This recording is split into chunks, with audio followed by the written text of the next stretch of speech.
An Anniston man was shot to death as he rode up McClellan Boulevard Saturday night. Also tonight, a promising high school football star who recently signed on at Jax State was one of 4 people killed in that mass shooting in Dadeville this weekend. EAN Local News starts now.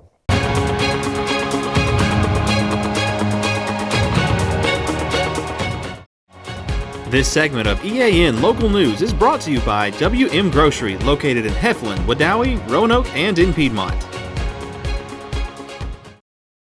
Good evening, and thank you for joining us for East Alabama Now Local News for Monday, April 17th, 2023. I'm Mike Stedham. An Anniston man was shot and killed late Saturday night as he was riding with a friend on McClellan Boulevard in North Anniston. Police identified the victim as 19-year-old Troy Hall of Anniston, who was pronounced dead at the scene. According to investigators, police were called to the 4500 block of McClellan Boulevard in response to a shooting around 11:30 Saturday night. When they arrived, they talked to the driver of the car that Hall was riding in. He told them he and his friend were shot at while driving north on the highway near its intersection with Veterans Parkway. That driver, whose name was not released by police, suffered non-life-threatening injuries. Anyone with information regarding the shooting is asked to call the Anniston Police Department's Investigative Division at 256-240-4000. Officials with the Alabama Bureau of Investigation have released few details about Saturday night's shooting in the Tallapoosa County town of Dadeville that left 4 people dead and 28 others wounded. No suspects have been identified, and no motive has been discussed. Investigators have said that the incident began at approximately 10:34 Saturday night during a Sweet 16 birthday party at a crowded venue in downtown Dadeville. Although a list of victims has not yet been officially released, many local residents said that one of those who was killed was 18-year-old Philstavius Dowdle, a star player on the high school football team who had won a scholarship to play for Jacksonville State University this fall. Town residents say the party where the shooting occurred was in honor of Dowdle's sister's 16th birthday.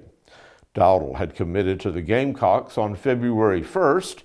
Yesterday, JSU head football coach Rich Rodriguez issued a statement calling Dowdle a great young man and describing the JSU football staff as heartbroken over his death.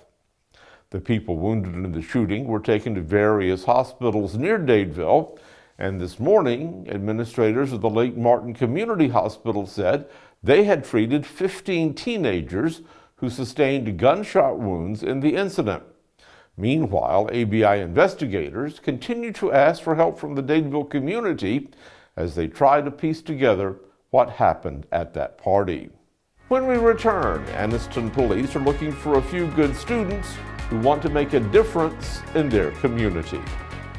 Since 1993, WM Grocery has been a major part of our local community. WM offers the very best in fresh produce and an outstanding meat department. WM also has many local products not found anywhere else and fresh sushi every day. If you need an event catered, come see Mrs. K at any WM store. Curbside pickup is also available for your online grocery orders. Be sure to download the WM app for all the deals of the week and shopper rewards. Go check them out today at any of their locations. We take pride in our community and appreciate your business. This segment of EAN Local News is brought to you by Waldrop Manufacturing, metal buildings made right here in Calhoun County. The Anniston Police Department has announced plans for a new Youth Explorer and Service program for students ages 16 and up who have a serious interest in a career in law enforcement. Lieutenant Brett Lloyd, who's in charge of the department's training program, said that he heard about a similar program at a recent conference, and it struck him as a good idea for Anniston. He and the police chief brainstormed an 8-week program that will cover the basics of law enforcement. Classes for legals issues, firearm safety, physical fitness. That's one of the things we've ran into with a lot of applicants. They aren't physically fit enough to pass the PT standards for the state. So we want to give them a crash course on that, give them some pointers on how to get ready for a PT standard if they're interested in law enforcement. Then we're going to do fun stuff. We're going to have field trips with them, take them, show them the lighter side of things, have fun with them. Lloyd says that he plans to continue the work with these students past the initial 8-week sessions and make sure they're prepared for the career field they've chosen. There'll be a department member assigned to each cadet. So they'll reach out to the student and their families throughout the week, throughout the summer, in the school year. Do you need anything? Is there anything I can help you with? Is your kid not doing well in school? Do I need to kind of give them a little pat on the back and encouragement there? So in addition to that 8-week program, we're going to keep them involved with a mentor here, and then they'll come do ride-alongs after the program's over, things like that, to stay connected. Lloyd says that while the YES program will be recruiting Anniston students, it is not limited to any one area school. If you're looking for something to do tomorrow night, the answer might be Blowing in the Wind. It's a public concert by the newly reformed Cheaha Winds, and it will be presented at the Anniston High School Auditorium at 7. Tickets are free, but donations are requested as this group has restarted its rehearsals following the COVID crisis. Jared Ross is leader of the band. He says they welcome volunteers. It's a group of community members, all ages, all varieties of folks from different walks of life and careers and everything. And we get together once a week, we play some music, and a few times a year we do a concert. And Ross says Tuesday's concert program will be as varied as the members of the group. We play a variety of music, some pop tunes and some show tunes, and some traditional concert band literature. This week's weather forecast is coming up next. Well, my name's Mike Craven, and we recently purchased an open carport, metal carport from a Waldrop manufacturer. I have an extra car. We have a very small home, very small driveway, and I needed somewhere just to park another vehicle, just out of the weather.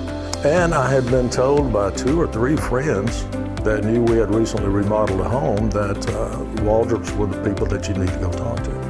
I was in that area one day and I thought, hey, I'll just stop in, and I did without calling, and greeted warmly, well taken care of. It was just, really the whole process was just good from day one.